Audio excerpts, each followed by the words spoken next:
IMA জালিয়াতকে হার মানিয়েছে। আমাদের এক বোনকে, এক কিশোরকে, 15 বছর বয়সী কিশোর, তাকে গণধর্ষণ করা হয়েছে।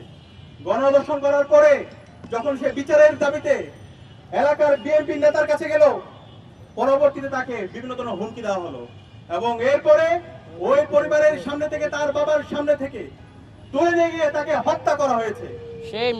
আমরা এখন পর্যন্ত এই ঘটনার সাথে যারা জড়িত এবং যারা ইন্ধন জুগিয়েছে তাদেরকে দৃষ্টান্তমূলক বিচার আওতায় আনতে দেখিনি। একই সাথে আমরা দেখতে পেয়েছি হাজারিবাগে এক শিশুকে হত্যা করা হয়েছে। এভাবে গাইবান্ধা থেকে শুরু করে বাংলাদেশের বিভিন্ন প্রান্তে আজকে মবের মাধ্যমে নাগরিকদের অধিকার হরণ করা হচ্ছে এবং জুলাইয়ের যারা বিপ্লবী আছে তাদেরকে হত্যাযজ্ঞ করা হচ্ছে।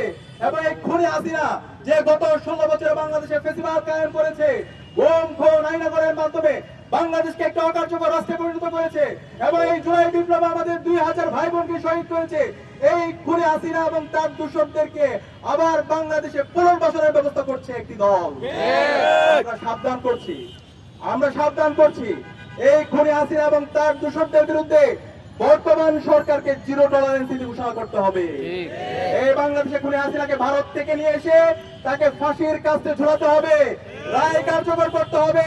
এই জুলাই বিপ্লবে আমাদের 2000 ভাই বোনকে শহীদ করেছে খুনি হাসিনার যারা মাস্টার মাইন্ড আছে, এই আওয়ামী লীগ, ছাত্রলীগ, যুবলীগকে এই বাংলাদেশে বিচারের আওতায় নিয়ে আসতে হবে।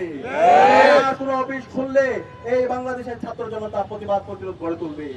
এই বাংলাদেশে আওয়ামী লীগ কোন রাজনৈতিক দল না, আওয়ামী লীগ হচ্ছে সন্ত্রাসী সংগঠন।